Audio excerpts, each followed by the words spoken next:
Good evening. Welcome to this week's edition of the Turning Points podcast. We had a metaphysical and very mystical conversation with a very peaceful and loving individual, Yukiko Amaya, and I really appreciated the synchronicities in her story. Even though she came from a completely different perspective, I really enjoyed kind of her early life and her perspective of her early life, and how it resonated with a lot of the things that I've experienced, but also very different. Yeah. So Yukiko is an energy healer, shaman, priestess of goddess, and priestess of Avalon. I thought that was very interesting. Yes. Soul motion and body consciousness leader and teacher, an enthusiastic sacred immersion retreat leader, writer, artist of life. She's born in Japan, went to college in France. I guess she lived in Australia for a while, moved to the LA. That's where I met her. Enjoy this really deeply beautiful, calm, and insightful conversation. Yes, enjoy.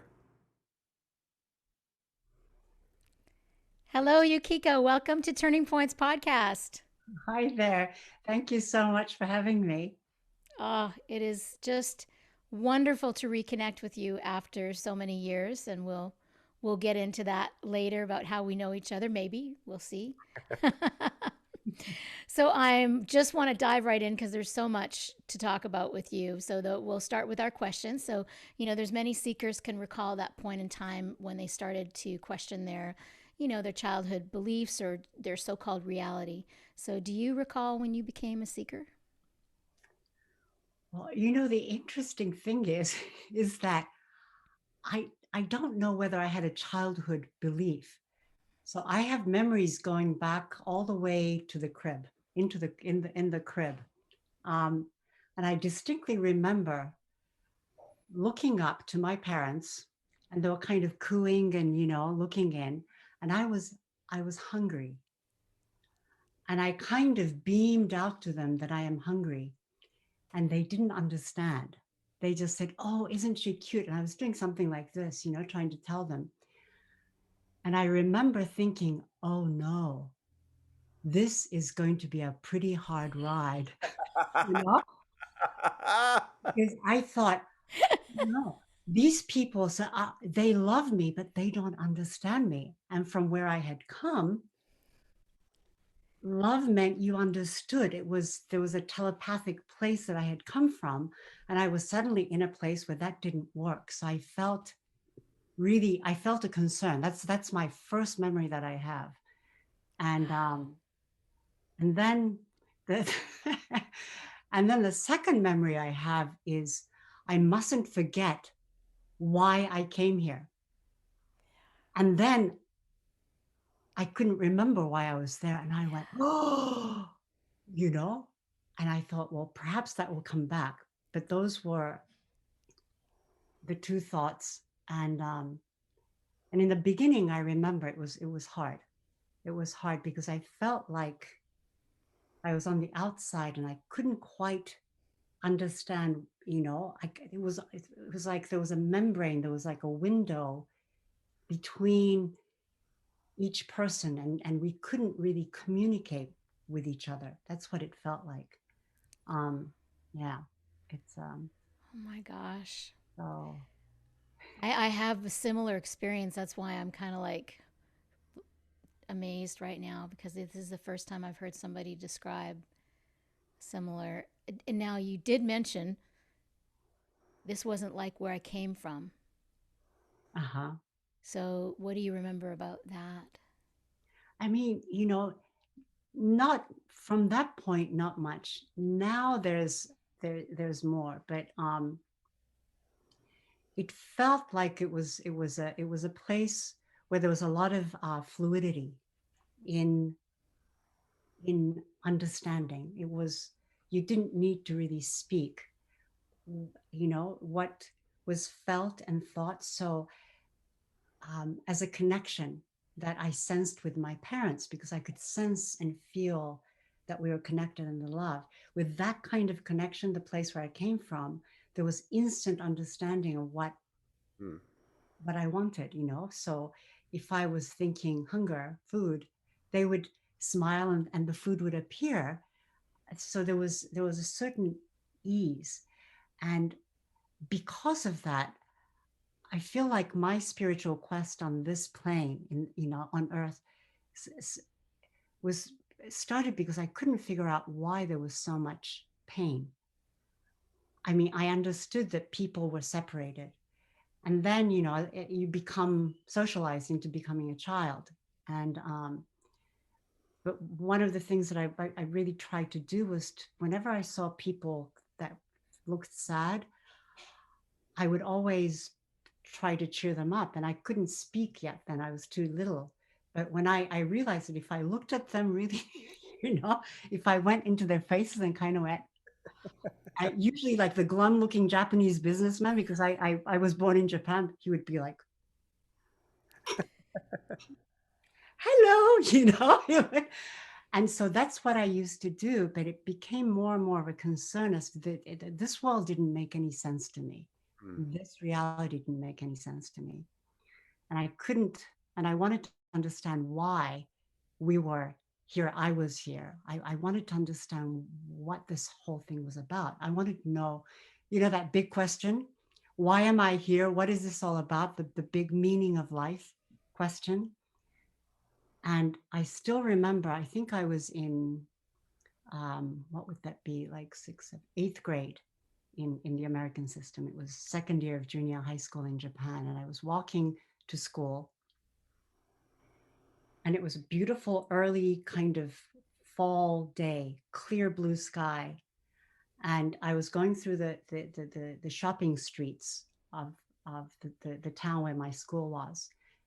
And this car drove by, and it was a diplomat's car because it had a flag flying on it, and it was just fluttering in the breeze. And as the car drove by and the flag was fluttering, something happened that my consciousness shifted.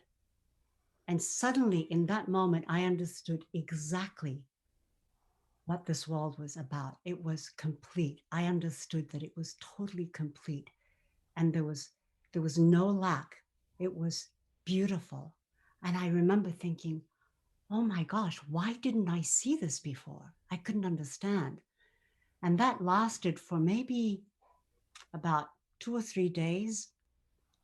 And then it went away. But I had that memory, and a similar thing happened again, maybe about 3 or 4 years later.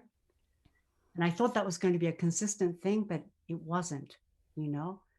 And so that's when the quest sort of began to regain that kind of understanding, because I saw and understood that that was possible. That kind of existence or understanding was completely possible within this very restricted human format. And so yeah, that's when I feel like I started questing. I mean, that's awesome. I would say my experience was at eighth grade. I also had a consciousness shift, but that was the first time I realized how confusing life was. I had a very different experience there at about eighth grade. Similar in a it was a very shifting thing that happened to me, but that was what you described in more the infancy age, realizing that there's this membrane or this veil in between our connections. That became aware to me in about eighth grade. That's when my confusion started. And so yes, it's interesting to hear you say this, because there is an energy or resonance to what you've experienced, and some of the things that I've also experienced. Um, so please go on. I want to hear the next part of it, because this is very interesting. No, it's and parts of it was completely ordinary, because we do become socialized. Yeah. And I was really interested in the arts, so I would sketch and draw and paint, and I loved sculpting. but my one thing was, my one beef about this whole existence was, I looked at the whole situation. I thought, the big problem here is that we are in body. Mm. And I thought, now, if I were out of body, if I didn't have a body, none of this would exist, because all of this confusion, all of this separation, and all the stuff of, I have to go get a job so I can pay the rent and put a roof over my head and feed myself, all of these things wouldn't exist. And I would be able to simply exist in this joyful plane, right? So even though I was really into the arts, a part of me always wanted to go out of body, out of body, out of body, you know? So what's um, really fascinating was, but I really liked to dance. Now, this was like a real problem, because I wanted to be out of body, but I loved dancing. And when I left Japan, after I graduated from college, and I went to live in France, I just decided that I wanted to go to a place where I couldn't speak the language and I didn't know anybody. I was 21, and I wanted to see if I had the strength of character to be able to survive out in the world. And I had no idea.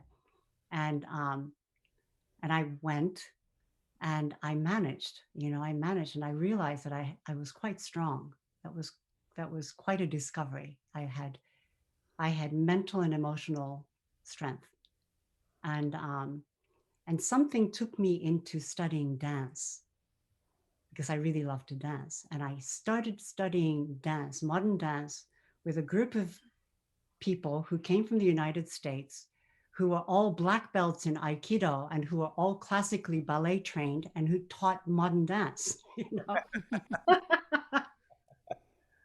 And it was amazing. And after I did that, so I think I'm the only person who learned how to do the ballet bar with breath, because it was the Aikido training, right, that they were teaching. And it was while I was dancing, and I got hooked, I danced every day, that suddenly one day, walking down the streets of Paris, I heard this noise, and it went like an old barn door being dragged and being opened. And I thought, what's that? What's that noise? And then I realized it was coming from me, and that it was my blinders being opened. And my perspective, the way that I saw things, shifted. And that was the first clue that I had, that the body was not this stupid thing that I had to carry around with me, that it was some vehicle that I was riding, that my soul was riding, but that it was in itself an amazing, um, an amazing intelligence. And that in order to come into the fullness of this life as a human, that it wasn't about trying to get out of body, but it was really about going into this embodied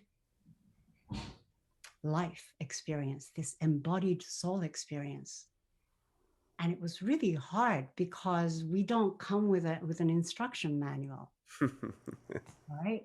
Right. So we only know about our physical existence per what we're taught.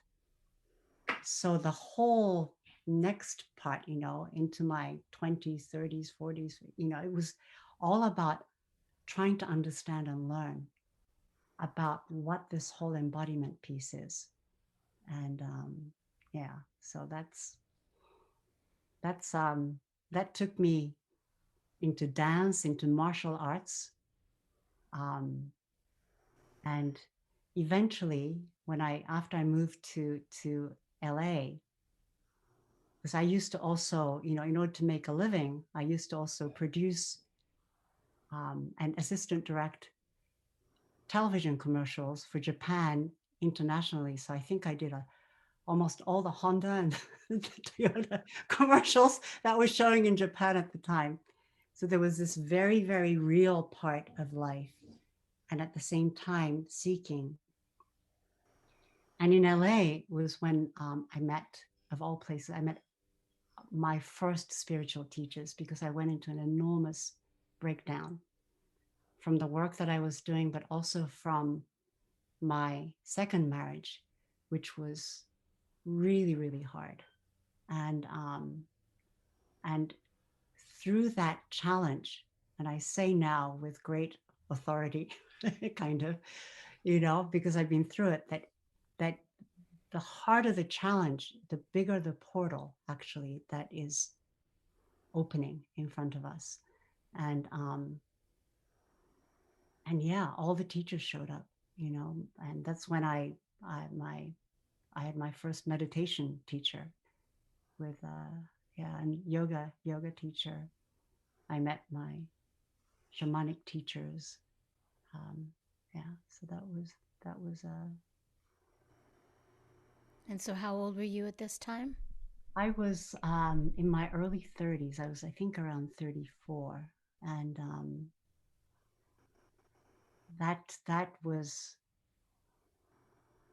that was really a fascinating period of time. But I still didn't know who I was. I remember meeting Emily Conrad Daoud. She was the founder. She's passed away now, but she's the founder of Continuum, which is a whole embodiment system that she received, and I didn't even know what that meant at the time. She received, and she developed an entire body of work to understand the intelligence of the body. So she was the one who was able to map um, the nervous system outside of the spine. And medical professions said that's not possible. And she took people who had spinal injuries and enabled them to start sensing again, because she said the body is much more intelligent than that. And that when the spinal cord system was not functioning, that you could actually map another nervous system outside of the spine that would connect your brain with your toes or your it's and I remember her. I was talking with her. I was fascinated. She was much older, and I was and I was asking a question. And she looked at me and she said, well, it's obvious that you have still no idea why on earth you're here for. That'll always ruin your day, right? And I said, I know. I said, you're right. How can I find that out? Well, she said, well, it's not that easy. She sounds like a beautiful hard ass. Oh yeah, she was great. She was from New York. She was from Brooklyn, and she was very hardcore. I was too scared to go study with her, um, so I stayed on my yoga track. But it was around that time that also my father became seriously ill. He was diagnosed with cancer, and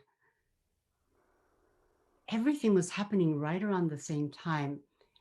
I started to do meditation and yoga with Rod Stryker, and it was very much tantric energy work of energy meditations, and and then doing this what do you call that? It's a chiropractic work, Network, best. network chiropractic. Yeah, network That's what I do. Yeah. chiropractic. Yeah. I went in for a session one day and nothing was happening, because there were people moving around on the other beds, and I would be like stuck still. And I was like, well, this isn't really working. And one day she came and touched me, and my entire body went into, I don't know, about 2 hours of spontaneous movement, where I started doing all these yoga poses. Wow.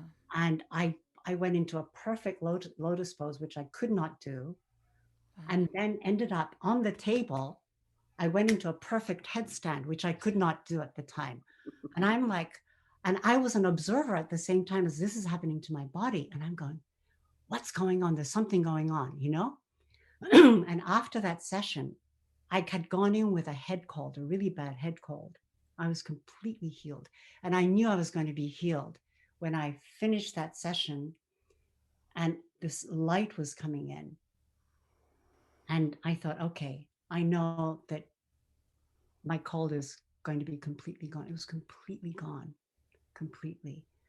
And I walked out of there, got in my car, and I drove, and I was on the 405. And I suddenly heard this voice. and it was like the heavens opened up. It sounds really biblical.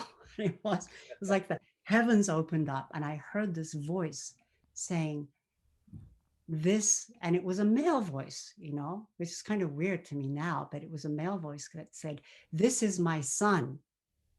And I said, "No, no, no, you got it wrong. I am your daughter." And the voice paused for a second. And it was like, and I got this message: it doesn't matter what you are. You are the child. You are the energy receiving this. And the voice said, "And you are a healer." At the time, I had no intention of going into healing. That was not an interest that I had at all. And I didn't know what it meant, and it took many, many years before that part of that piece came in, you know. But So you were activated first and then had other things to do. yeah, I didn't know what that meant, to be a healer. Um, I, I mean, I tried teaching yoga. I taught yoga for a long time, and I thought that was my path. And then I ran into two people on the same day. Actually, it's. I mean, the whole dance is so complex in a way because there's so many layers. Yeah. But one day, a friend of mine was telling me about Don Miguel Ruiz, um, who was the shaman who wrote the Four Agreements. But at the time, he hadn't written anything. And my friend said, I'm going to go to Peru with Don Miguel Ruiz.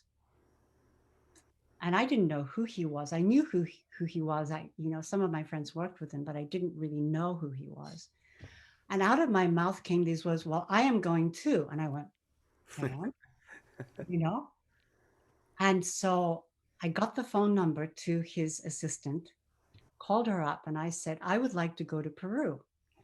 And she said, "Oh, sweetheart, you've never worked with him." And I said, "No." Is that a problem? She said, "Not really, but since I don't know you, and the registration is closing tomorrow, you have to get your a cashier's check. When we don't accept credit cards, you have to get a check into us by tomorrow." And I said, I thought she was in LA. So I said, "Yeah, I'll drive it to you." She goes, "Oh, you're going to drive all the way to Santa Fe?"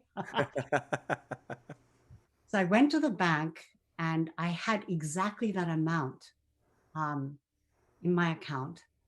And so I took the whole thing and put it into a cashier's check, and I FedExed it out to her. And then I thought, well, and then I thought, okay, this is great. Then I thought, oh no, wait a minute, because I remember I produced commercials. I looked at my schedule, and right during that trip to Peru, I had two commercials that I was producing back to back in Europe. And covered the entire period of that journey to Peru. And I thought, I just spent so much money on. And then I thought, wait a minute. I'm the producer. I'm the producer. I'm going to change the dates. And so I looked at the dates and I rescheduled everything so that if everything worked like clockwork, I would get back into LA the day of the morning of the evening when the flight to Peru was leaving. And I and that's what happened. Everybody agreed to the change schedule. They loved it. Everything worked like clockwork, which is very unusual in two car commercials. Came back and went to Peru. And that was the first time that somebody saw me and understood that I could see things and hear things. Um, and that was extraordinary because all of a sudden it was as if part of the membrane started to disappear.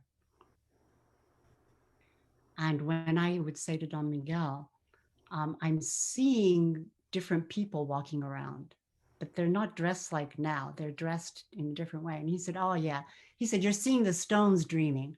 I said, oh, is that what it is? He said, yeah, that's the dream of the stones. The stones are remembering everything that's happened here.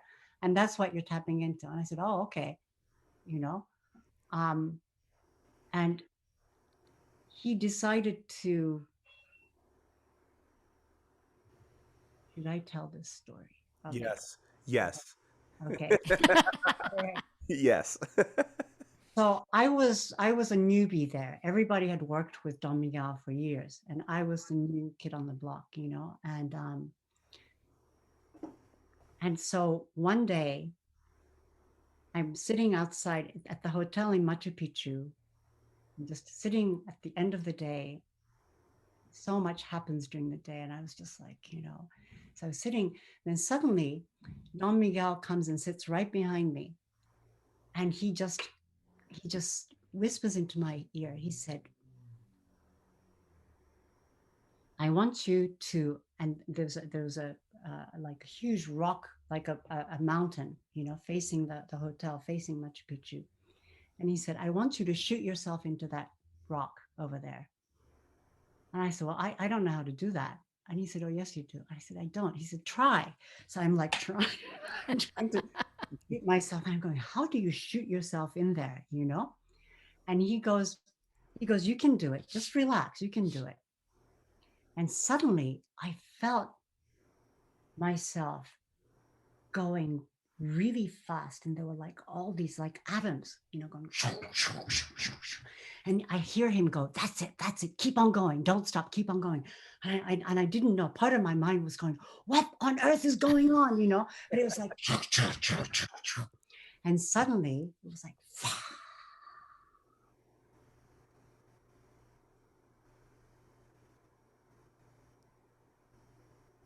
it was complete stillness. And it was amazing. And I said, I knew this place existed. I knew this is where I came from, this place. And, and then all of a sudden he says, stop breathing. And I go, well, I think I can hold my breath because I'm a yogic practitioner. But then my breath just suspended like that, right? And my mind is going, that's not possible. That's not possible, but it's suspended. And then he goes, okay, that's good. Now stop your heartbeat. And my mind really went berserk. But it stopped. It suspended. And I have never experienced that kind of comfort and love and complete belonging, no membranes, complete oneness, belonging, everything, And it was coming home. And I'd searched for home my entire life. And I knew I was home the first time ever in my life, in this existence. And then I heard him say, okay, that's enough. Come back. And I was like, are you kidding? I'm not coming back. I'm not coming back. And then he just went, he pounded my knee right here. And he just went, and I just went, and my heart started. And I was so mad. I was so angry. And I turned on him. And he's a little guy. And I grabbed him. And I said, why'd you do that for? And he said, because that's not your time. So this is not your time. And I said, well, then why did you do that for? And he said, because I am going to teach you. And I need for you, in order for me to teach you, to not be afraid of death. And I want you to have no fear, And then he goes, so, right, you have no more fear. And I said, hang on a second. I kind of tapped in and I said, no, I'm afraid. He goes, about what? I said, I'm afraid of losing my mind. And then he goes, well, there is that.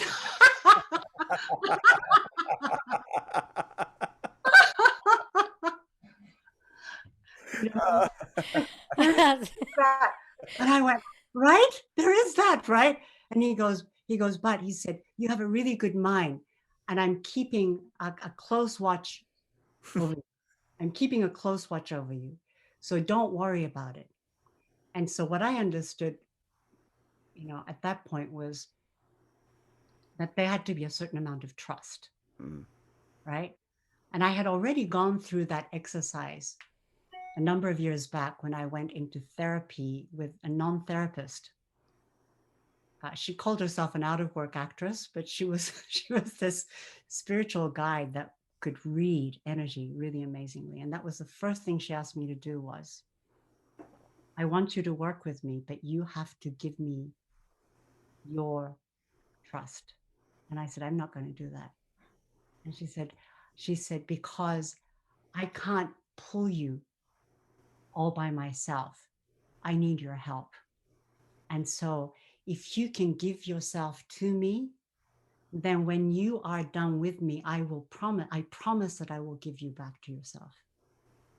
And for some reason, because I was so desperate, I did. And she did give me back to myself.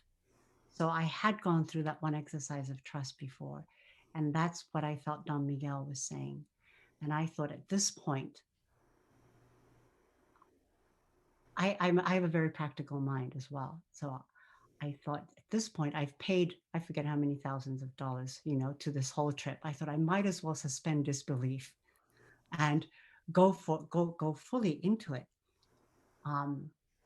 after that experience. So I said, okay, I trust that I won't lose it. And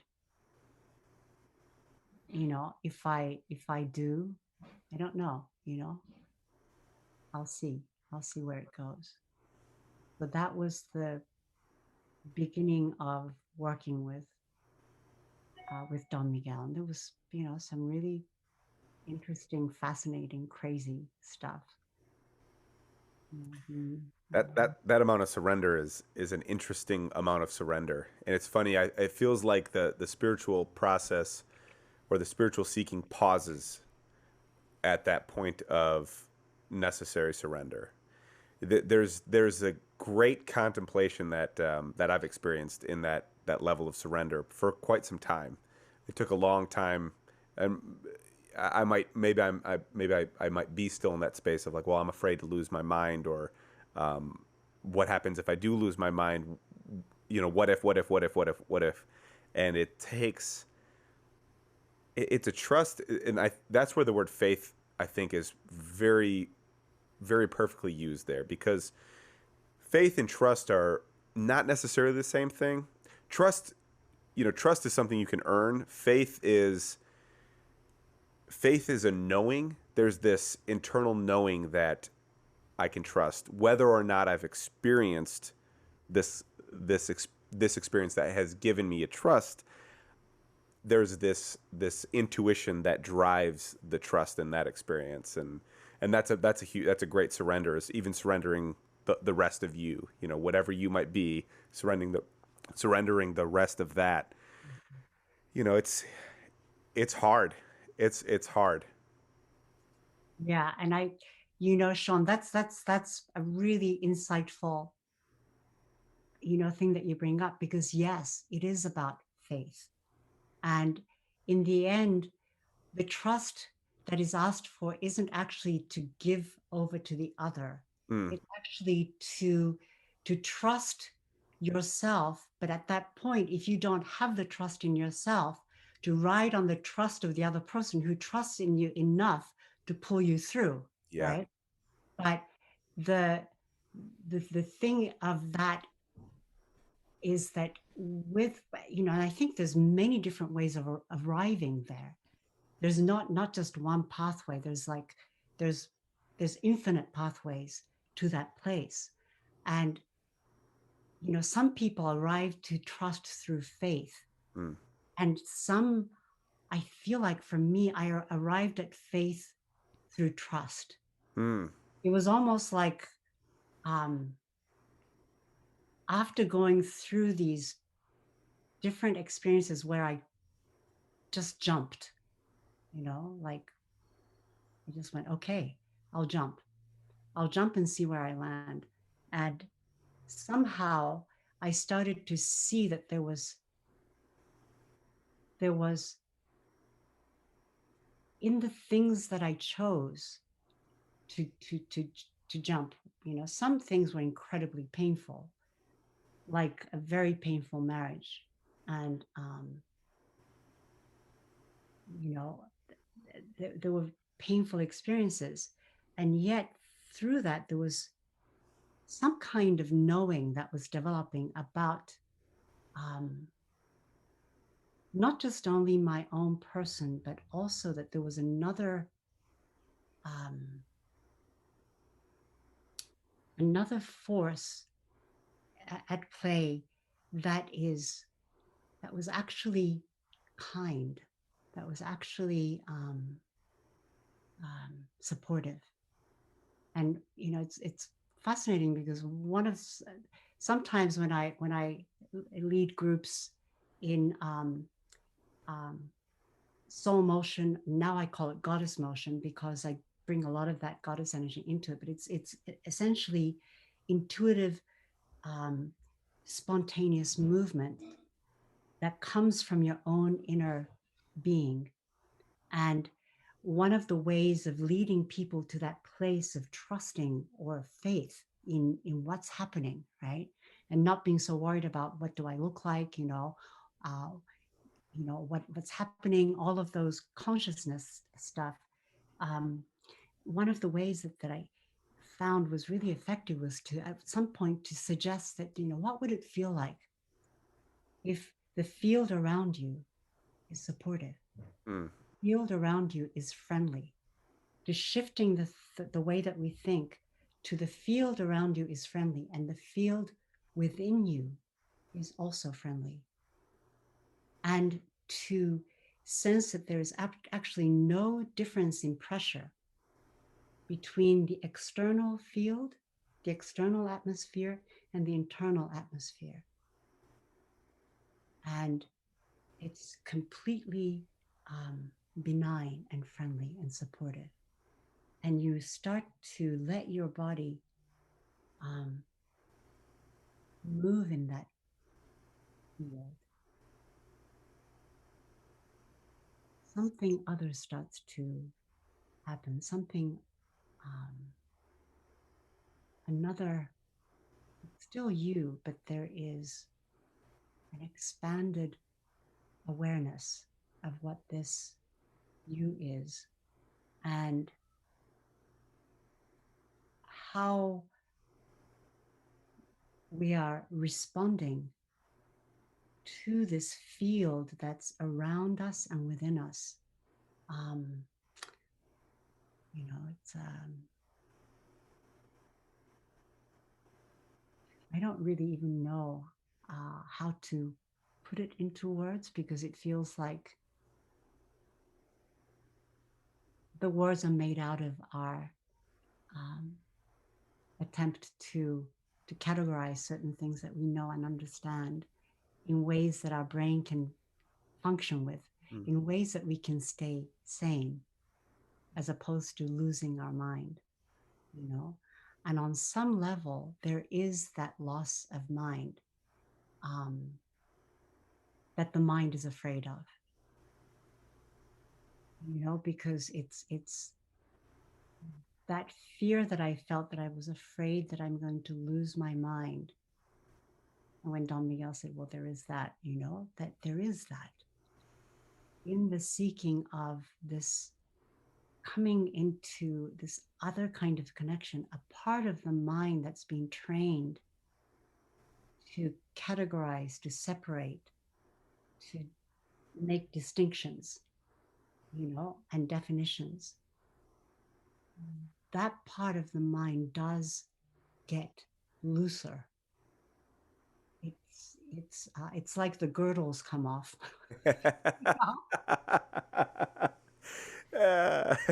It lets go. It lets go of the need for things to be orderly for a period of time. It lets go of the need to control. Yeah. Right? And that need for control for many of us is related to safety, or what we think is safety. And in fact, it's really shocking and astounding to know that in fact it's the opposite, that safety actually comes from having a friendly field, much more than trying to control something that is not really controllable, Yeah. you know. And I feel that that control, and I don't know where it comes from, because we all have that, and because we've all been taught to exercise that. A great deal of schooling is about learning how to understand what the categorizations and the control methods that are acceptable within a given society that we're brought up in, and how we can fit into that and be able to speak that code. And I think that's why anything that has to do with true spirituality is incredibly seen as something dangerous by the social norms, because it does say, well, you know, that doesn't really matter, really. Um, right? That protocol might demand certain actions, and it's not like they're wrong. I feel like they're useful. Everything is useful within a certain context.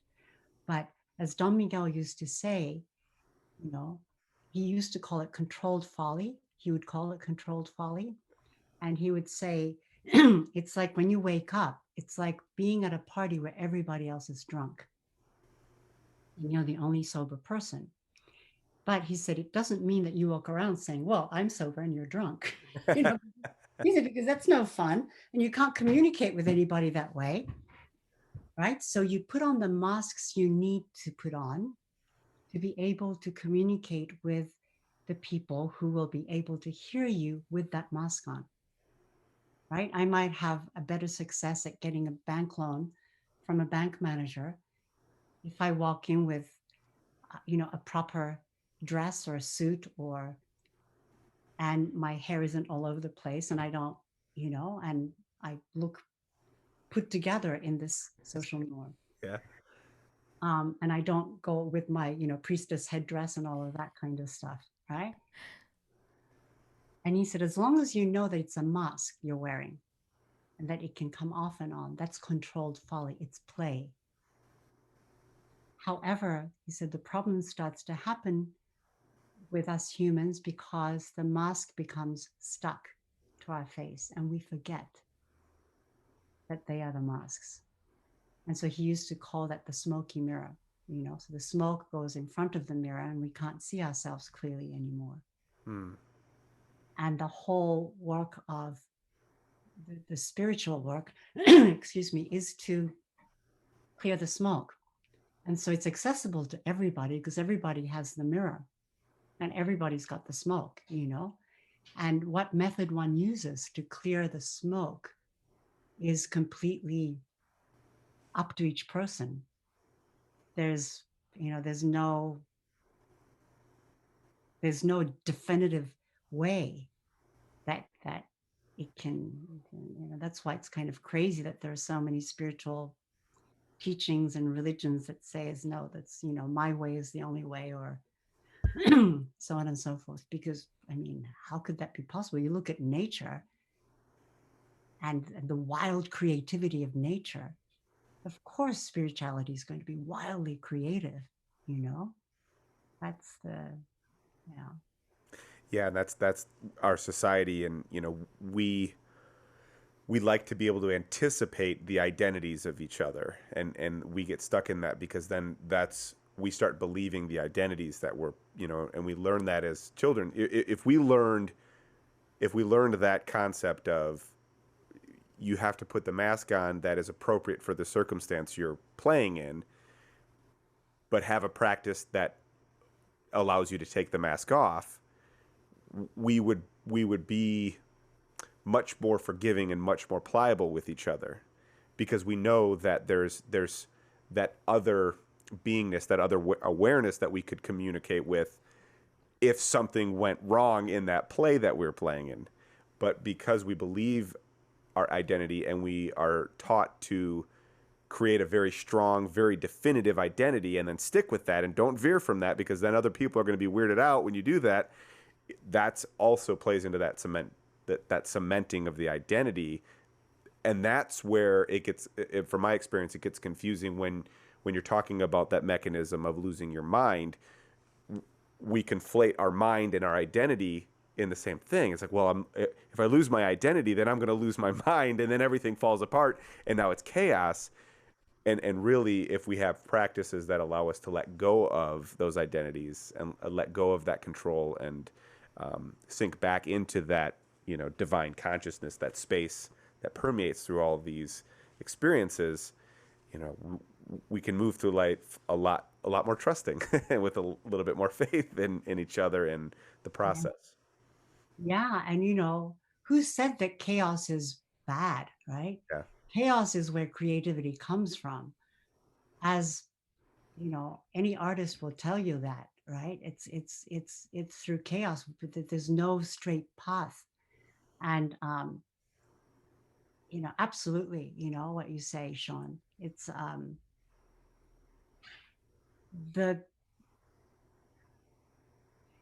when well, it's kind of like an analogy that's so overused in a way, but this whole analogy of the butterfly, right? Because if you have the fixed, so these masks to me that get stuck is about your point of view, and a fixed point of view has no resilience, right? So if a butterfly was completely committed to the POV, the point of view that he is a caterpillar and nothing else, and everything else would be total disaster and chaos. And he's going to use every single control mechanism that he has to hang on to being a caterpillar, no matter what. He's going to still morph into a butterfly, but it's going to be a very painful, emotionally painful process, right? And that's the thing about life, which is kind of fascinating, because we can hang on with a death grip onto, this is my identity and I am not going to let go. I'm not going to let go. But life, for some reason, is really engaged in creative expansion, moving always towards more wholeness. Mm. And it's incredibly creative because it doesn't have a clue where it's going. All it knows is it's going towards more expansion and expression. And we are like, the fingertips of that exploring. So we have no idea where any of this is going. And so just trying to control that kind of energy, it's sort of like, you know, I think before this started, we were talking about giving oneself over to the divine. Like I did this practice of giving myself over to the great goddess, to the great mother, to the divine feminine. And then I tried to negotiate with her when what she demanded wasn't really convenient, and how that's really not a great thing to do. And that can create a lot of heartache and hardship and conflict and chaos and a loss of energy. And it's sort of like that. The more that we try to hang on to something that is not part of the natural flow, just like the caterpillar can try as hard as he wants to, he's still going to end up being the butterfly. There's something that's happening to all of us, that we are moving in that direction of more openness. There's always the invitation. And the invitation can happen in terms of wonderful gifts arriving at our doorsteps, meeting amazing people, a sudden book that shows up. And it can also happen in terms of tragic things too, in terms of great, sometimes accidents or illness, a loss. And something happens that will break down our, I use that word trust, our trust in the invincibility of our um, of our identity, of who we think we are and what we have built what we have tried so hard to build, this safety, this bunker, that we've, but something will come to torpedo it open. And and so at that point, one can either see that, and so there's a choice there. One can either see that and give up, which is really, it's really tragic.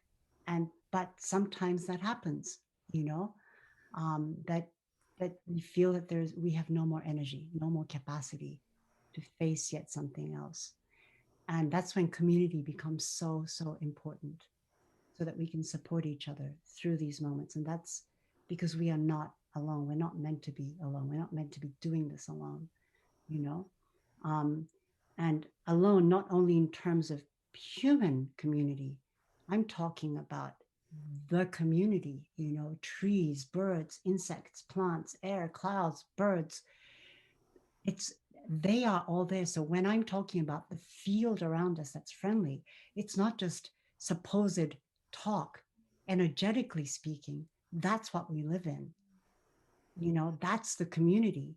If we really want to come home, then if we open to that, then those moments of despair, that they can help us negotiate and navigate through those points to a place that we didn't even dream of. Because in those moments of um, challenge and great destruction and shifts in what we thought was our life,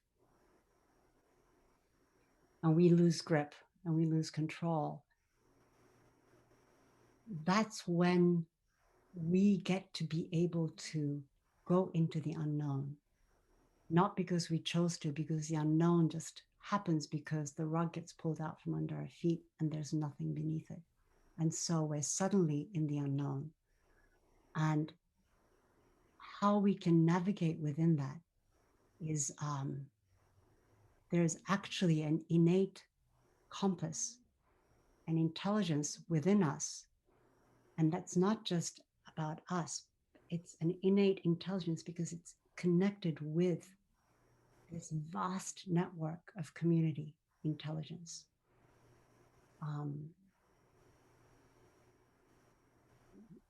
it's and in that way, that's why I say there's a kindness there, because it's almost as if they strip the covering off to show us, and they have their hands right there, but it's up to us to accept that embrace. you know it's sort of like sometimes you see somebody in distress and you go out to hold them, even if it's a close friend. Some people will refuse to be held. Right, you can feel that they're so caught up in another energy that they can't even be held. They might be in your arms, but they will block all the energy. And that's what we tend to do in moments when we lose our energy and in despair. And so I just want to really, really reiterate that if you can, we talked about surrender and losing our mind. But in that moment of despair, if you can soften even 5 to 10%, you can just simply soften your skin, soften your breath, soften that grip that that grip that of despair. If you can just simply just soften just a tiny bit and say to yourself, you know, I'm in a friendly space. This is a friendly space. I'm surrounded by friendly space, that something else can start to come in. Even when you feel, and most of all, when you feel like you have no choice. That's the place where you can, I mean, it's right there. It's right there. infinity, awakening, whatever one wants to call it, is right there. Um, it's been my experience, and it's the experience that working with many different clients over time.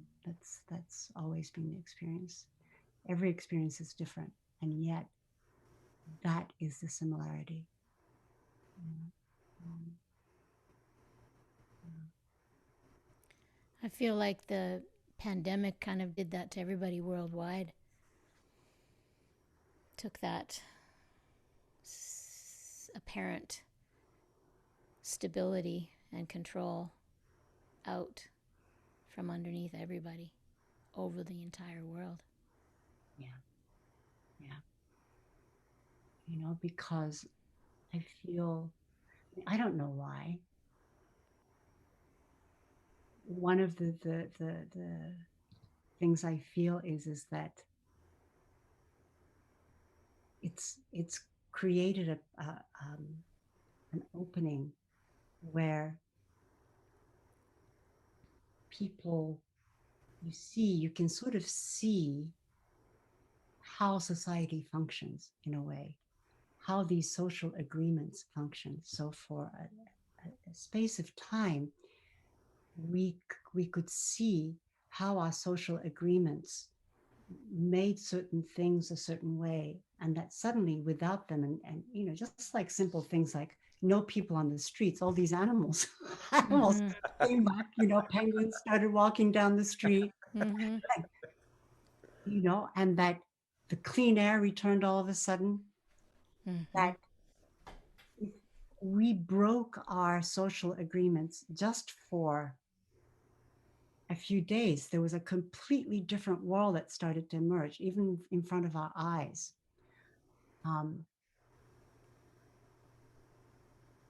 and there is more people now that talk about. I feel less worried about talking about goddess, Mm. about shamanism, about energy work than I did maybe just even a few years ago. Yeah.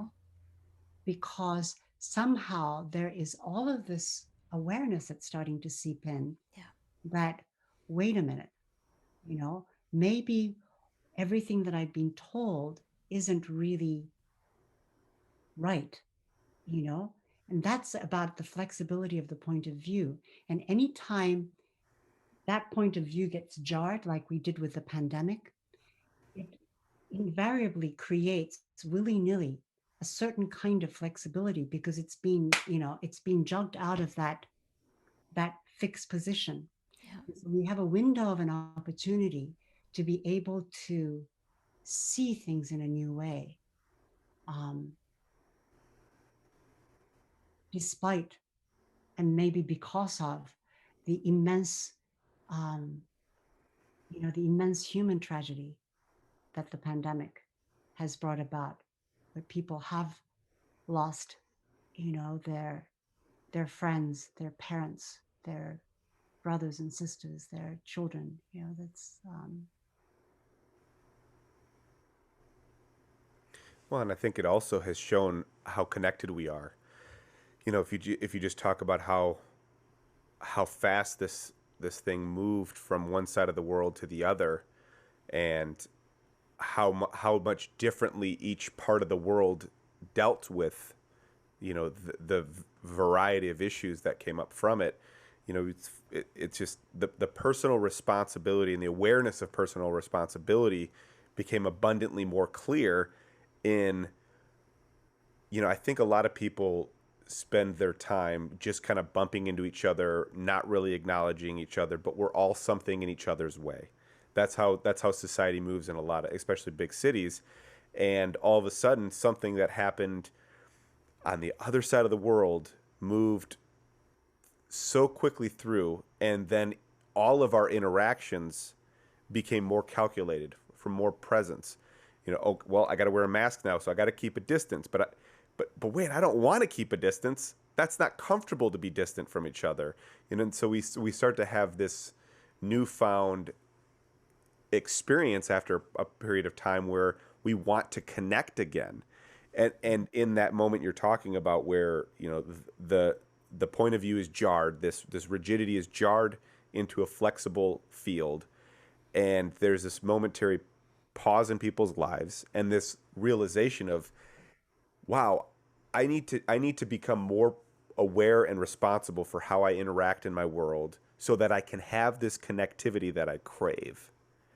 And that experience on that level is going to shift a lot more people than, we're definitely aware. And then, all the mystical things that we talk about, all the things that are in the, the hidden knowledge or the hidden wisdom, and all these things you're talking about, the, goddess, that was something that would have been deemed woo woo, for a period of time. And now it's like, that's not the craziest thing people have heard recently. And it's like, maybe there's something to this if people are having experience and they're, if you're coming from a standpoint of, I'm very calm when talking about it, or you'd be very calm talking about it. Like, oh, this person's talking about something from a very calm place. I want some of that calm. Let me hear that person and let me just subdue some of that judgment for a second and listen and hear. And that's more our experiences these days, it seems. Yeah, no, that's really great. And when you're talking, I just realized that, yeah, you know what also happened with the masks and the distance and the hand washing and everything, it made us more present. Hmm. We had to become more embodied.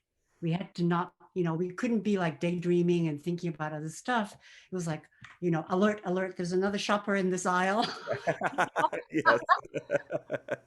And so there was that kind of, and it started to make us actually alert about our field. And what's really interesting is that 6 feet is around the distance that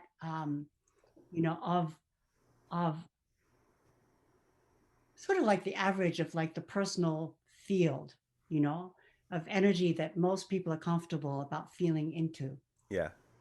Some people who are much more awake can go much farther, but most people, it's about 6 feet all the way around, and that's your personal energy sphere. And so it meant that people became in, incredibly aware of that field, Yeah. and also incredibly aware of, as you said, the importance of connection, of physical connection. And also, a lot more people started to go out into nature. Hmm. There was a lot more people walking and going out because they were going crazy being just within their four walls. I know that it also brought a lot of difficulty to certain people, and becoming aware of that, people who needed to be able to go to the school or to a workplace to escape violence in their homes and things like that too. Because I feel like there was a lot more awareness about how our lives function, including our bodily space. This is my space. Hmm. You know, you are encroaching upon my space. Back off. you know? So talking about that kind of awareness, which is interesting. I didn't think about that, but yeah, that's we kind of entered into an awareness dance with each other. We became a lot more aware of where people were, right? When you went out, Yeah. how they were acting. So yeah, it's kind of, Yeah. think about that. That's kind of fun. Yeah, good observation, Sean. Yeah. I'm in a bubble. I'm on a little farmette up in Wisconsin. I don't go out, so when I do, it's startling how different it is out there. So there's nothing left but to observe.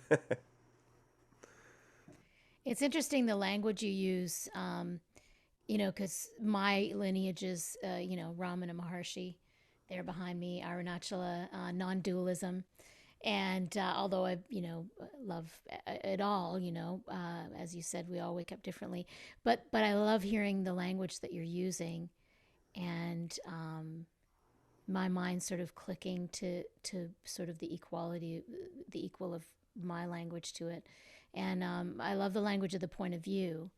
I feel like I've been talking for months now or more, the last couple of years, really since the pandemic, of all look at all the walls and the boundaries that are breaking down. That the gender neutral and the Me Too movement and Black Lives Matter and all these things are all about the points of view that are breaking down. All these boundaries and these ideas that we've had and these separation that we've had. And I just feel like, when I was meditating back in my 20s with Transcendental Meditation Movement, Maharishi was talking about critical mass Mm. happening, that's what it takes for a shift to happen in consciousness. And I feel we've had a lot of shifts in consciousness over the last couple of years, with everybody doing things so much differently, so differently, and pausing in their lives and reevaluating, and these points of view melting. No, yeah, no, that's really great, Corinne, because yes, it's because we've been under a massive pyramid structure for a long time with the top dude at the very top. And then, it's a top-down system that was put into place. Patriarchy comes in like around 4,500 years ago, meaning it became like a guy that had to be up top. And the subsequent fall of nature of also of women, and the that things had to be a certain way. I feel like a great deal of this whole thing that we were talking about of structure, control, um, um, the identity, how the safety of our beings, so posed on our identity and our mind and how we think and how we can situate ourselves within that social construct of the pyramid. And it's robbed us a great deal of that creative flexibility, which we know is innate in us, because when we look at very young children, they still have that. Um, and just like the butterfly and the caterpillar, analogy, I feel like the pyramid structure has run its course, or it's going to uh, run this species down, or it will or we will be able to shift into another um, modality or mode of consciousness, which enables life to flourish on this plane, on this planet. Um, and you know, with like all the stuff that you're talking about, Corinne, with the Black Lives Matter and Me Too and the gender identity, and it's you see that it's like these seams bursting, because it's so unreal, because we've been living in a place where these rules and definitions were specifically made by the group of people, whatever society it is. It's usually the group at the top made all the rules for the people of the same type, you know and anybody else that doesn't fit in starts to progressively fall into the bottom ranks of the pyramid. um, and when that has to be busted, it's a huge consciousness shift, because we all grew up in that. you know I kind of grew up in three different places, Japan, well, four: Japan, Australia, France, and the United States. And that was interesting because each culture has a totally different take on the values, certain values that are placed of how, for example, how a woman should be, right? Each culture has a very definitive take on that. And so it makes it easier to become a little bit more flexible within that rigid outline, because there's a little bit more variation when you take four cultures instead of just being under one. but it's still, all of those cultures was still uh, ruled by a model that said a certain kind of male was the most powerful. And, you know, just being male wasn't enough. You had to be a certain kind of male with a certain kind of education, with a certain kind of mindset, right? And, but because we were all educated under that system that was meant to create that, it's going to take a real desire. And I feel like that's where the fire comes in, the real soul fire, you know, to burn this barn down, right? Like that unknown poet that said, now that the barn's burned down, I can see the moon. And it's for us to be able to see the moon, to see our own souls, to see the true reflection of who we feel innately that we are. These ways of thinking um, have to be dismantled pretty consciously. Mm-hmm. And that takes work. And that's painful, Yeah. you know, because it goes against our ego, it goes against our sense of accomplishment, a sense of um, you know, sense of ownership for certain things sometimes. And that's where, you know, there's this conjunction between confluence between spirituality and social justice, that they're not, it's there's always it's a continuum, because what is being investigated in the spiritual realm isn't, it's not like, you know, what is it in the biblical notion, you know, pay unto Caesar, right, and unto God, that there are different currencies. I don't feel like that's different currencies. I feel like that kind of isn't real, because if you look at the Catholic Church, they weren't using different currencies, you know, right? So that it's everybody knows that what we, the kind of practice that we do to connect with our own soul influences the kind of person we are in society. It's it's not separate. And the kind of action we do in society as social beings will inform that practice as well. So there's always a conversation, and a conversation of honesty that happens, you know, which I feel is really important, because sometimes in spiritual practice we can become rather ego inflated. Like, you know, I'm doing so much practice and I'm, you know, I'm so advanced, and yeah, maybe in a cave by yourself in the Himalayas, but how does it work in the marketplace? Yeah. Yeah. You know?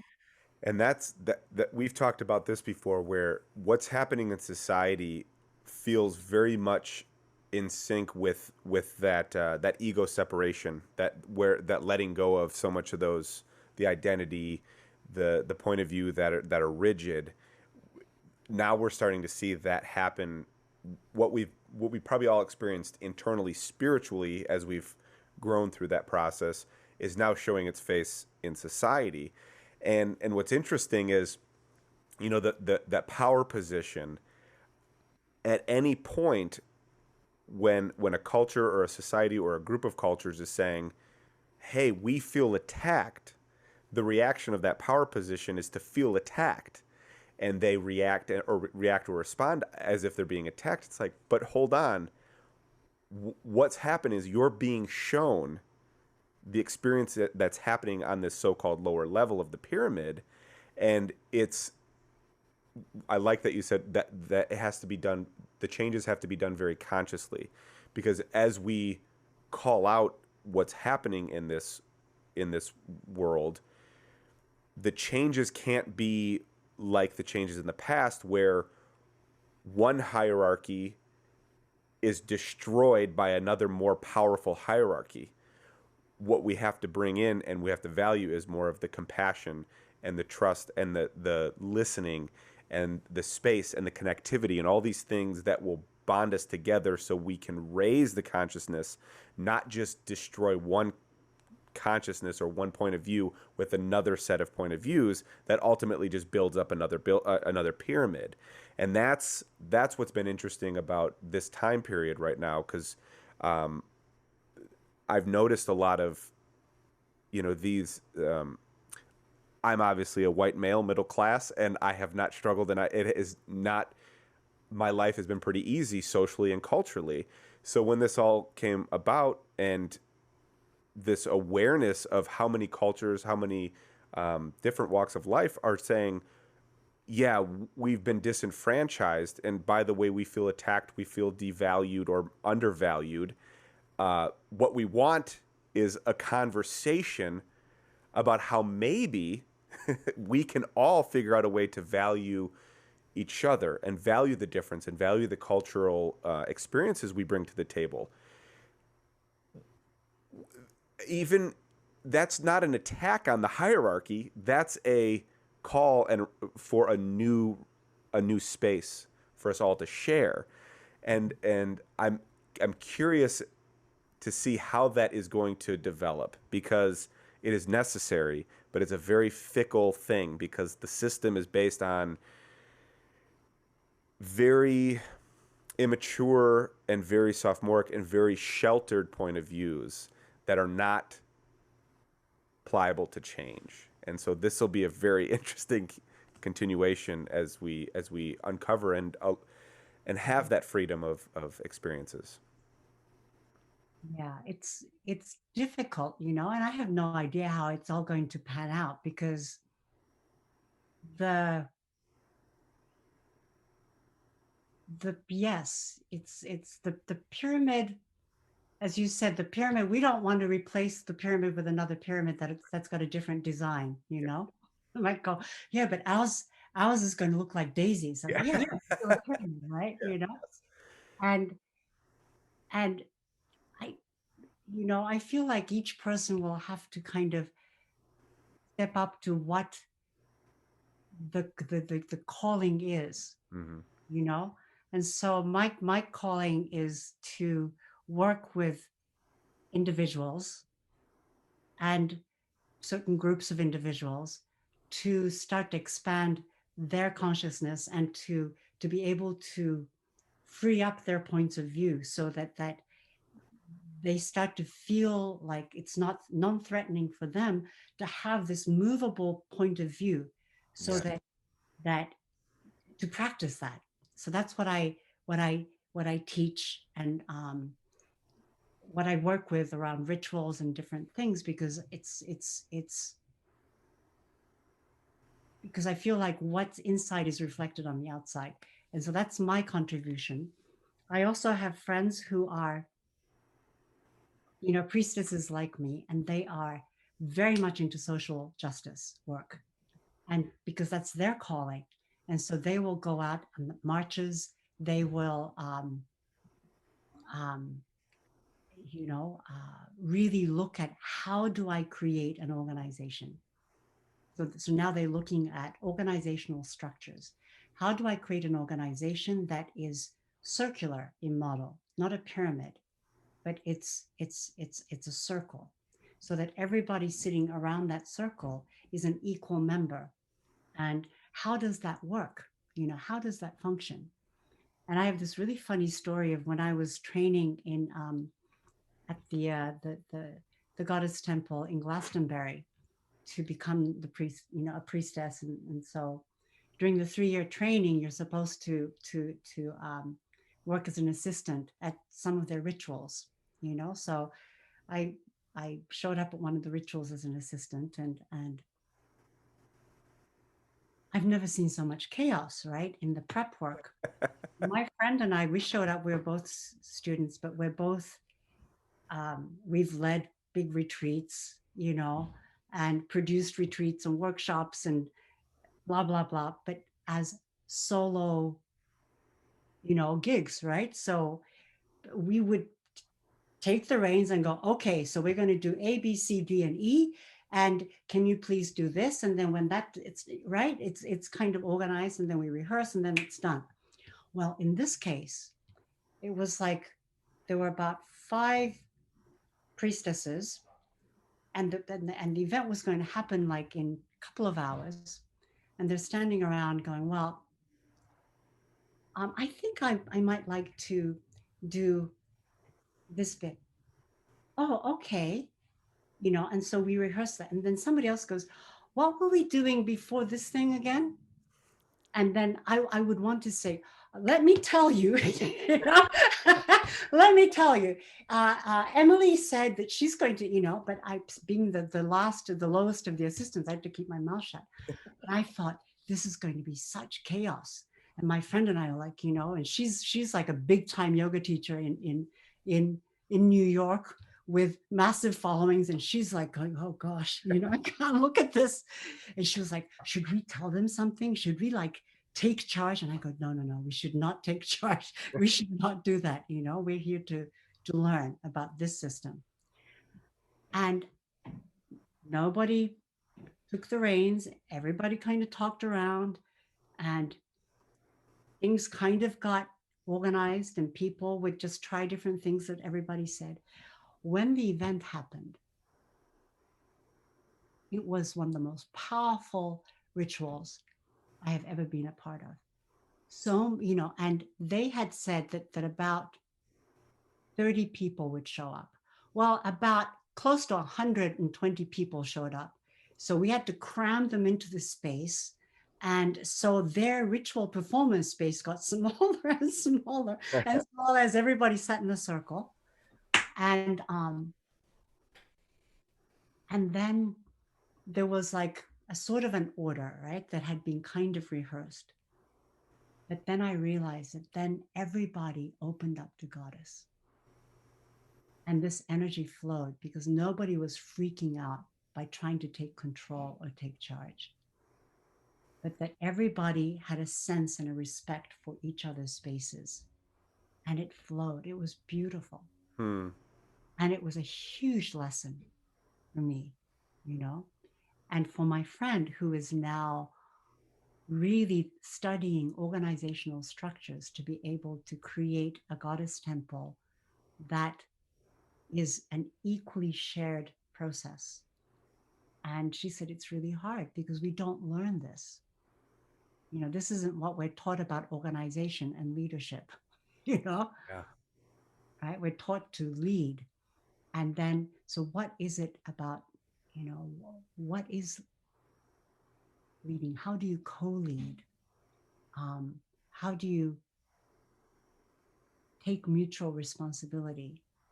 And so it's a fascinating experiment, and we are going into that chaotic experimental stage, I feel. So there is a great deal of hope in that there is so much chaos, and that there is going to be pushback. It's part of what happens. Anytime I do any kind of healing work, there's always a moment when there's a pushback, when the system goes, whoa, not going there. And so, yeah. Yeah. I feel like there's a, it's great. It's great, like listening to both of your experiences, because even though there are these experiences that you've both gone through, which has informed your way of seeing things, the very fact that you guys are doing this podcast, right? Because there's curiosity, right? Because it's like, okay, I know this. I do this practice. I follow this. I do that, and at the same time, there is this curiosity, and going, well, what about others? What else is there? And that's, that's all it takes. All it takes, I feel, is a curiosity to say, okay, this other person is saying their experience has not been like mine, and that they're in pain, and I feel attacked. However, I want to stay curious. It doesn't mean that I'm going to deny that I feel in danger. I feel in danger, or I feel like I should be really I should feel bad about myself, and I don't want to feel bad. All of these things go through. But if both sides can stay curious, it's the art of mediation. Is if both sides, if you can get people to a place of curiosity and compassion, it doesn't mean that you can necessarily understand the other. But if there is compassion and a desire and a curiosity to say, okay, I'll I will give that point of view that you just demonstrated, um, a thought and a try. I'll see what it feels like to maybe go and stand in that place. Um, you know, yeah, I that's keep hearing space. The curiosity creates space, yeah, and the listening creates space. And when you were in doing, assisting, that they had space in their leadership, yeah, and you were also giving that space. And that's the key. It's can be said in many different ways, but that's beautiful. yeah. Well, And it we comes back to surrender. it does surrender into the space and the unknown and so many things. Yeah. Oh, Yukiko, we could have like another 2 hour conversation and not even probably scratch the surface of what there is to discuss with you. So I hope that you will come back again and talk to us again. Oh, thank you. This was so much fun. I don't get to talk this in this way, in a focused way, like this very often. So oftentimes I'm either listening or I'm teaching. And so this is so much fun. Thank you so much. Well, thank you for coming and sharing your experience. I mean, it was a wonderful wonderful path to hear you go have gone through, and a different way, very insightful for me because it's very opposing to how I how I've come through, my spiritual, understanding. And you've obviously had some, incredible experiences that I'd love to hear more of in the future. So we'd love to have you back, I'm sure, and just we'll stay in touch about it. Okay, sounds cool. All Yes. right. Thank Thank you you. so much. Thank you. Namaste. Take Namaste. care. Thank you. And we're in the same more section for Yukiko Amaya. Man, I really enjoyed her mystical experiences and her very, I don't know, it sounds like she had a very present experience, very curious and very questioning experience coming through life. And I just really appreciated her sharing, that to that level of I, it's funny hearing somebody come from such a different background than me, but when they speak about their experiences, so many of those turning points or those spiritual, momentum or consciousness coming into their life experiences are very resonant. There's so much similarity, yet so much, difference in how that all plays out. Yeah, yeah, I felt definitely a kindred soul. We didn't get to talk about it, but I met Yukiko in LA years ago, when I was first studying with Saul David Ray, 2007, I think. And I was taking teacher training with him, and I would see Yukiko in class. She would take class with Saul, and then she knew some friends of mine, and I took class from her, which she was the only other teacher I liked other than Saul David Ray. And that's how and then, we had lunch with a group of friends a couple times. And so I knew her from the LA days way back when. But yeah, she has a presence in her. And now, so I've always felt this kindred spirit with her. Now I know why, hearing her mystical experiences as just being a baby, right?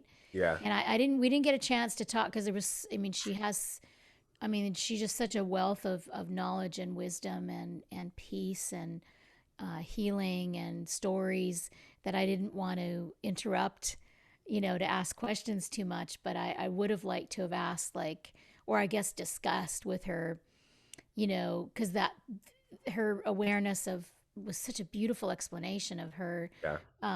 in the crib trying to tell her parents she was hungry and they didn't get it, and I mean, and that's just the way, when I describe some of my experiences that I had, um, you know, as a child, a small child.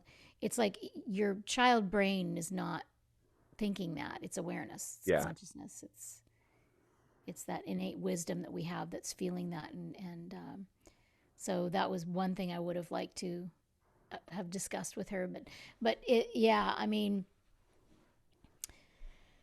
I love the language, Yeah.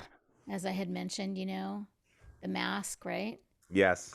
Well, and that's a great way to put it, because I think that's been a very recent question for me, I think, in a lot of ways, in having a lot more of these conversations with a lot of people who have deep wisdom in moving through life.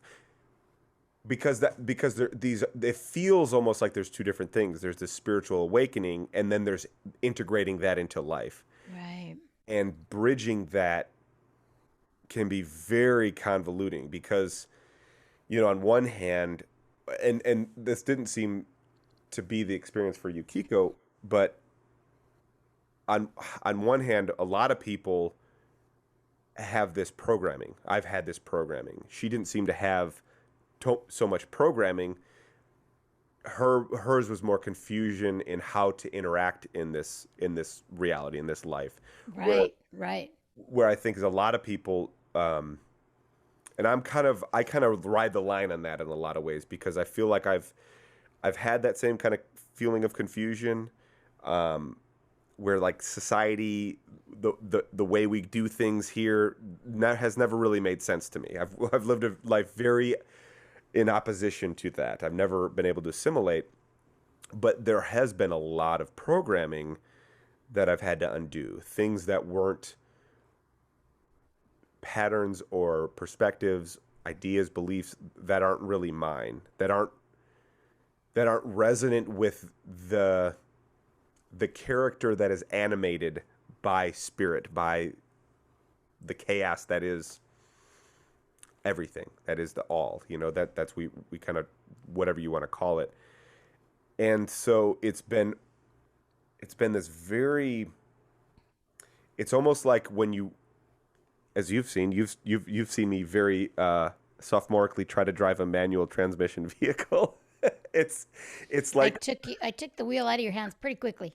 very quickly, I don't know how to drive a manual very well. I understand the mechanics of it, and so that's actually a really good metaphor for how my spiritual adventure has been, because I get it. When you hit this RPM, you shift, and you do this and you do this, and, like, I get the understanding of it, and I have enough, you know, athletic ability to be able to try to shift a vehicle. But then there's those times where it's like, it's just not shifting right. Like when you're on a hill in Nashville and all of a sudden you stall the car out. I feel that way. That's a really good metaphor, actually, that I'm saying, where I get stalled out because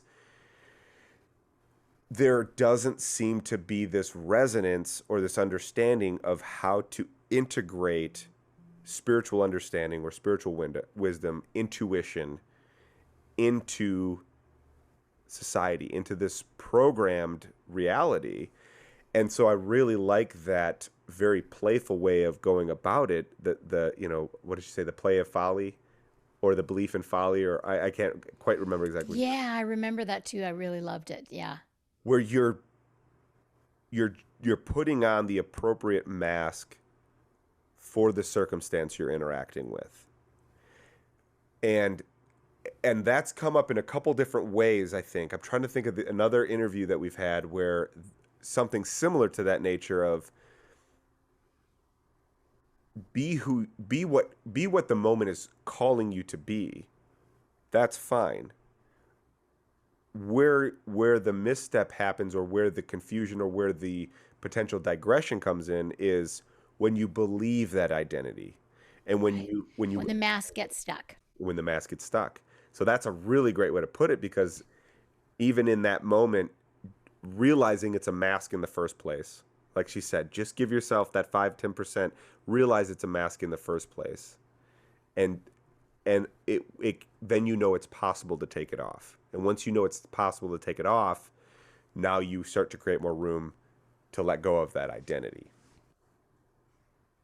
Yeah. You were proud of yourself for that manual car metaphor, weren't you? I don't know, pride. I was excited. I was excited that a moment of failure actually manifests itself as a great example for because I want to know, I'm not. No, it's funny because this, and actually, here's another metaphor that yes, I'm going to be proud of myself after I say this.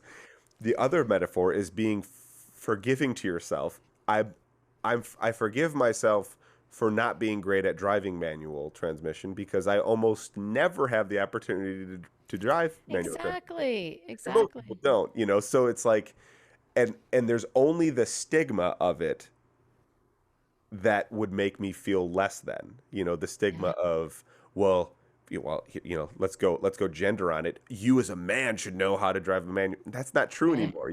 We don't Right. drive that. And outside of that, and you know me, that's never been a hang up of mine, but it's like, those are the things that our society teaches us to believe that, well, if you're failing at that, you must be inadequate. You could just be learning. You could just be learning, how to Yeah. do anything. And so being forgiving, I forgive myself for watching you laugh at me as I put it in park. Did you take over literally a quarter mile from Ivy? I was not that far, but I just couldn't make it back. So, be forgiving about it. Oh yeah, we had fun with that one. Yeah. Yeah. Yeah, it's so interesting this these layers of understanding, the different ways of understanding, and as Yukiko so beautifully put, we all wake up differently, and we all come to understanding differently, and so we can be inspiration for each other, and we can try to have these open conversations and listen to one another, but ultimately your journey is your journey. Yeah.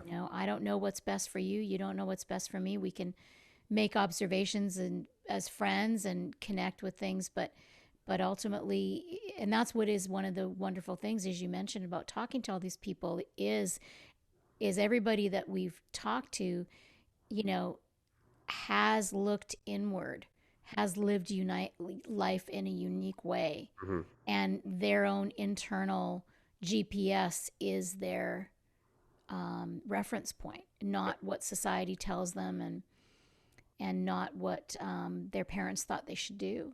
Yeah. Well, and it's I'm glad we touched on so many of those kind of nuances, and I'm glad we kind of got into, well, both the societal aspects of life, but also like the metaphysical parts parts of life, parts of dealing with, um, well, dealing with the unknown. I mean, we all there's an occult aspect to each of our experiences. We just tend to ignore that. The intuition tends to come from a place that we don't fully understand, um, because you can't put that infinite space in a box, and it's interesting to me that, as like we talked about, she said a couple times that she feels more comfortable talking about some of these concepts, the goddess concept. I think for you and I, we run in these circles, or have run in these circles for a lot longer, and so these words, they don't charge us, that they're not jarring to our experiences, because it's somebody it's somebody's experience manifest in their words, and there's pliability there on our part, but societally, not so much. There's a very small lane of mysticism we're allowed to talk about, and yet Christianity, which is a huge part of our culture and society, has an incredible amount of mysticism in it, to the degree where the word miracle is perfectly comfortable. And Yeah, and there was several people that talked directly to God in the Bible. yes, exactly. And for some reason, because we're programmed to feel like that's an okay way to express the occult. And when I say occult, I just mean hidden wisdom, so, mysticism, the unknown universe that kind of surrounds our experiences, not this dark satanic thing. Occult just means hidden meaning. There's hidden meaning all over the Bible, and but because it's part of the programming of our society, it's comfortable.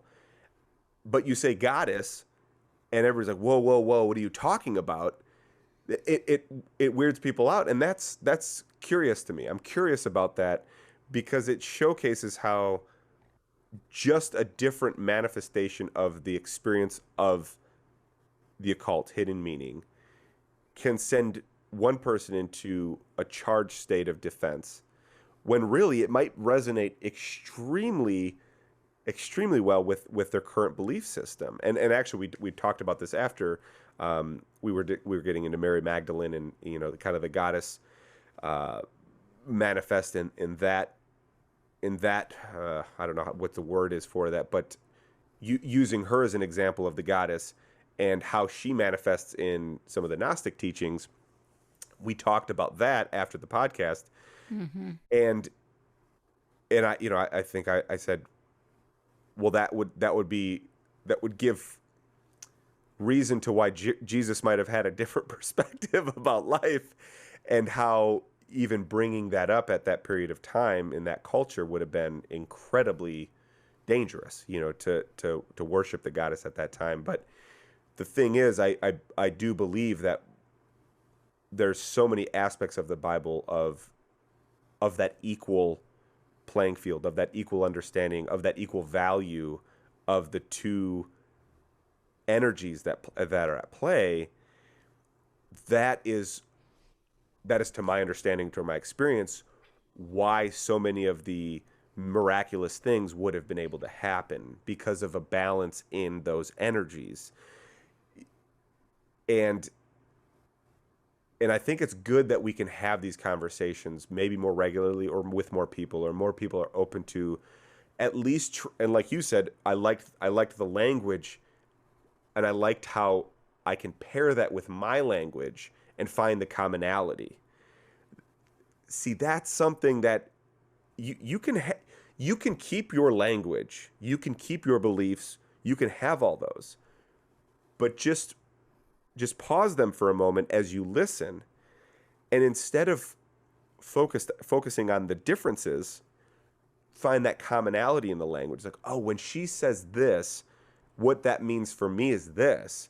And now and you have a rapport that I can trust, that she's coming from the same space. It's just a different word, or it's just a different language of describing this, or it's on this different energetic plane of communication, but her intent is the same. Her intent is to find connectivity.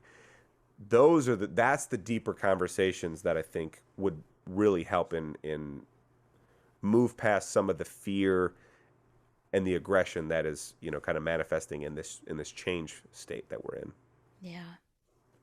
Yeah. Reason why I was looking down for a minute, I was thinking of a story I wanted to share with along those lines of the languaging and especially the goddess. I mean, it is, when you really think about it, it is bizarre that the word, when you talk about goddess, so many people are turned off by that word.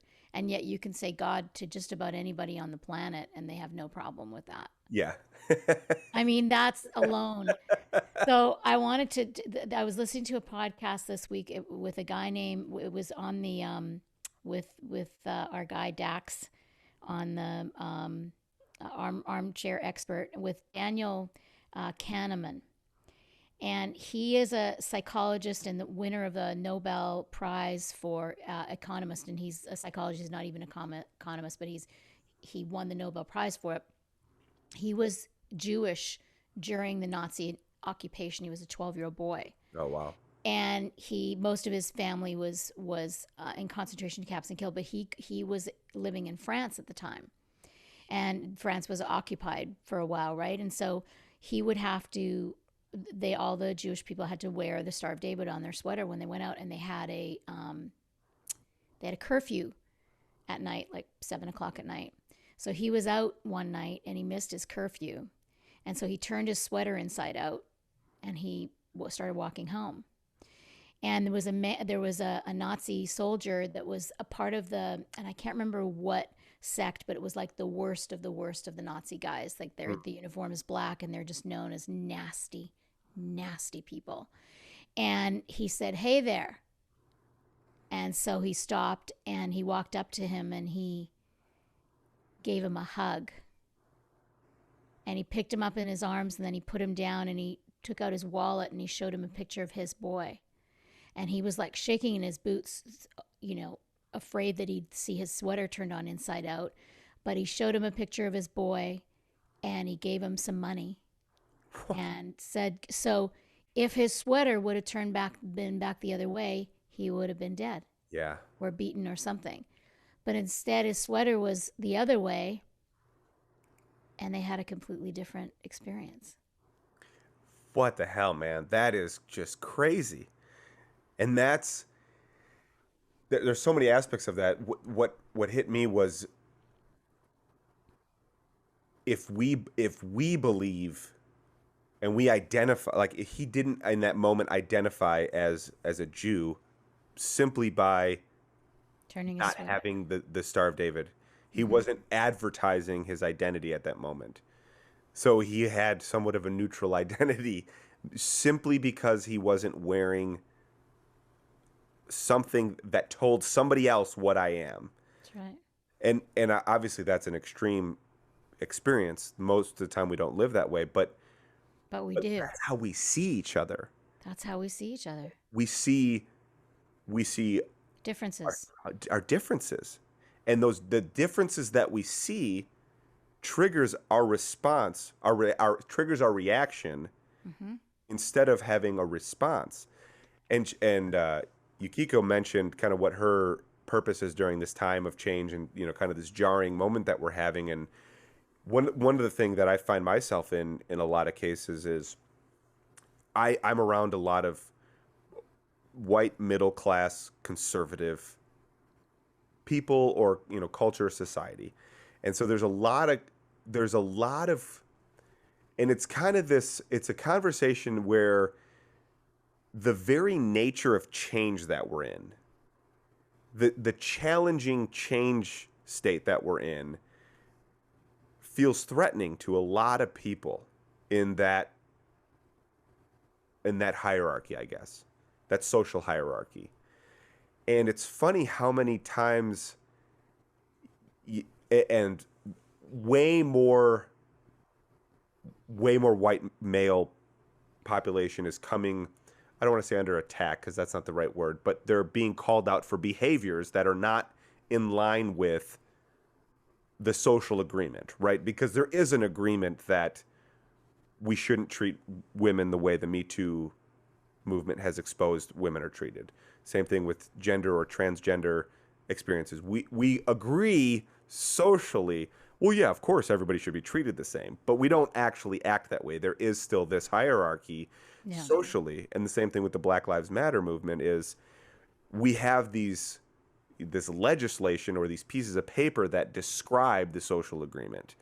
But we are not actually operating from that social agreement. That was a lot of the learning that I've had over this, period of time was, hold on. There's still people that feel that there's this system that's working against them, or there's this inequality in the system at hand.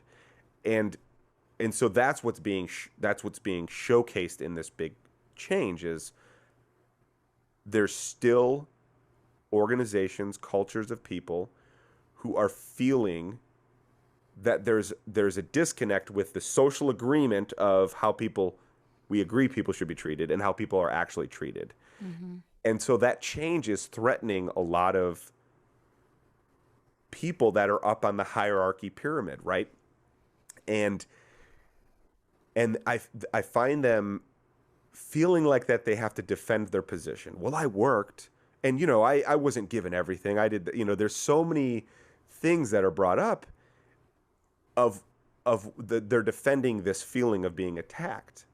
And it's so interesting because it's like, well, what do they want from me? What do they? I was like, they want you to know what it feels like to constantly feel attacked.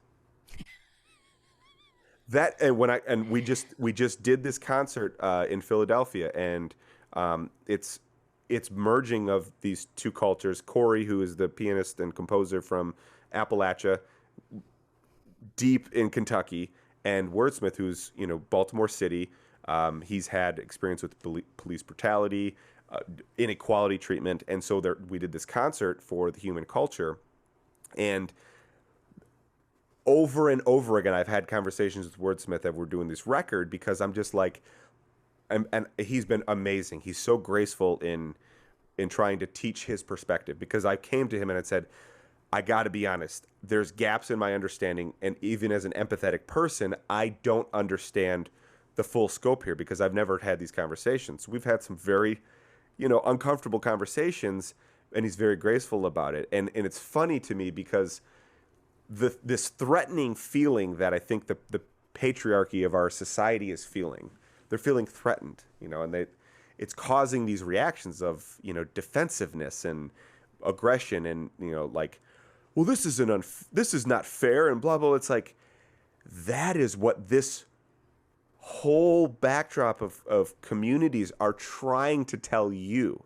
this whole time. That is what the undercurrent of this is.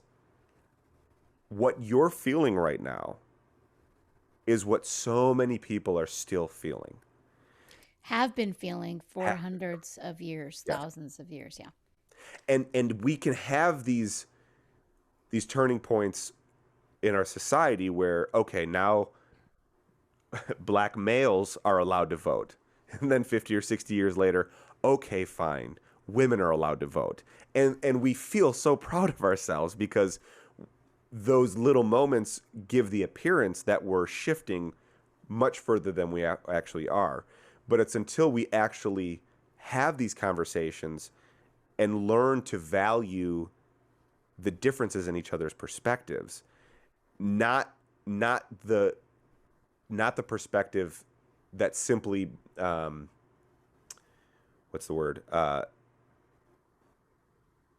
concurs with my experience. That's not the only valuable thing, is the one that agrees with you. There is value in the opposing viewpoint if you let yourself have enough time to have those conversations. And that's what I think I find most interesting about this time period is the people that, and I'm sure this is a generalization, but the people that are the ones fighting for the spotlight to voice these concerns, voice the inequality, voice the disenfranchisement, voice the systematic dissonance, in large part are saying we would just like to aim for a more level playing field if we can come together as a community. And the fact that that's threatening so many people is a very interesting sociology, and that's what I've had to do in a lot of different experiences, is bridge that gap and just say, well, I think what you're feeling right now is what people are really still feeling. And you don't seem to feel good about that. So imagine that they don't feel good about that. And maybe if we could come together and say, let's do things that start to dissipate that feeling of judgments or inequality, and start giving each other more space to grow, to have opportunities, et cetera, we all can feel less of that feeling of attack. So how has that gone over when you've had those conversations with relatives? When you say that, do they hear that at all? Do they understand it? Does it make sense to them? Some do. I think the majority that don't hear it as well are the thing that I get the most is, well, then what's the solution? What do I have to give up my life, to for them? Like, how much money do I have to give? It gets into like the rudiments of like, what's the solution for this? Well, the solution in the immediate present is listen. Start listening. Start asking questions. Start showing sincerity in your curiosity. Be vulnerable. These are all the things that, like, our government are not going to help you feel vulnerable. You know, there's not this outside political force that's really going to solve this problem, I think. And that's, so there's our people that are like, oh, okay. And there's some enlightenment in a perspective like, oh, I've never thought about it that way. And then they take that in and, you know, meditate on the empathy that they now feel, or a certain level of compassion. But there's a lot of, in more of the older generations, where, you know, they use a smokescreen of political, social solutions that were tried.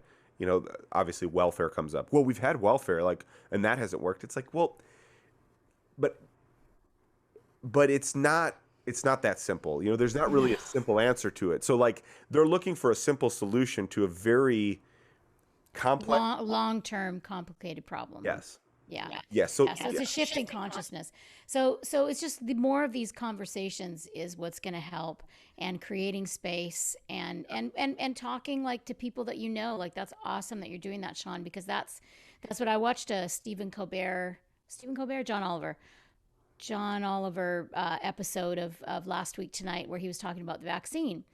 He was like, there's so much misinformation out there, and there's people being attacked that are anti-vaxxers, and there are people that are, you know, I mean, the whole war is still going on. Yeah. And so he was like trying to show facts of both sides, why each side. He was trying to be neutral. And he's like, if you want to help, don't just send this video to somebody. Learn from this video and then talk to somebody. Yeah. Yes. You know?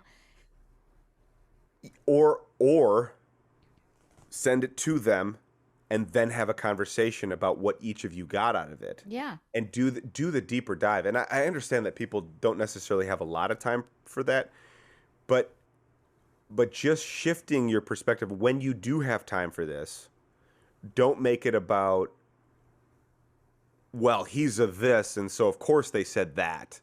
Don't turn it into that. Pause your reactions for a second and respond with curiosity and say, oh, that's interesting. Even if you don't agree with it, even if somebody says something totally off the wall that you're like, I don't agree with that. Interesting perspective. What I felt from it was this. And now you're having a conversation. Now you're pulling in, okay, well, we obviously heard the same information, but you heard it way different than I did. Let's talk about the similarities of that, and start coming from it from that point, instead of just, well, that doesn't align with the thing that I identify with, so it can't be a valid perspective. I mean, that's what's really hanging us up in a lot of different ways from so many different angles, is if you start from, that doesn't align with my identity or what I believe in, so it can't be valid. If you're starting from that point of view, then what you really are doing is just attacking the other person and belittling them and devaluing them. And both sides do that. Both sides do that. Both sides, from all sides, from every angle. All sides. Yeah. So Yeah. we're talking to everybody right now. And that's the thing I loved about what Yukiko said. She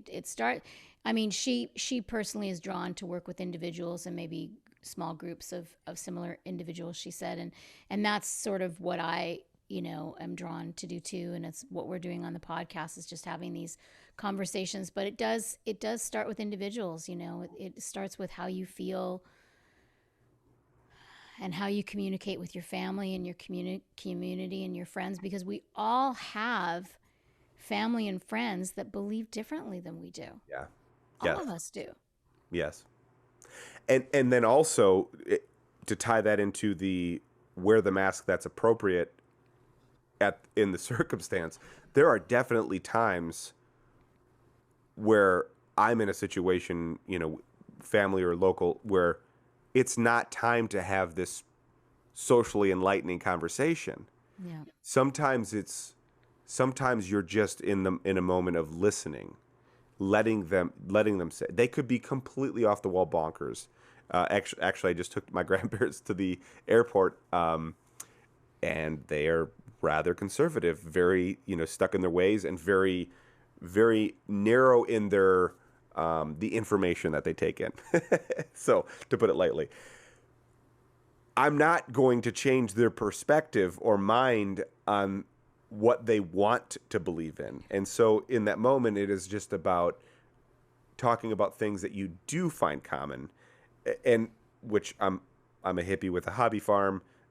They're not that at all. So it can be tricky to find that, and sometimes it is talking about what they want to talk about, it, even if it's not something that I agree with at all.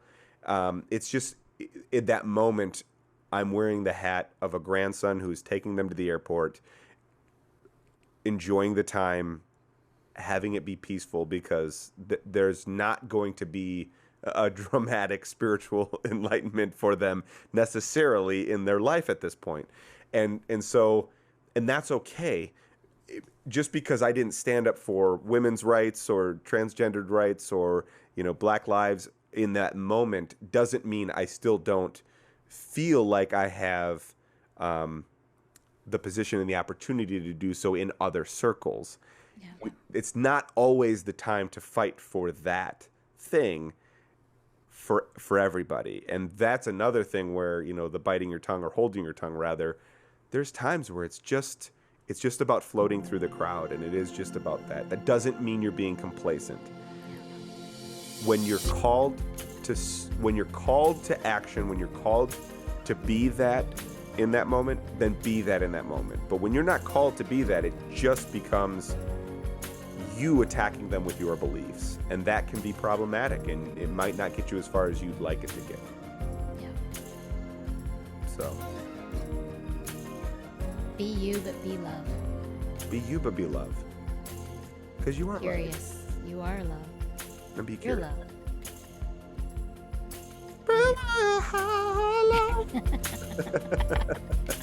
All right, honey. It's been fun as always. Yes. Till next week, I love you. Thank you for setting all these wonderful conversations up. I appreciate you. And till next time.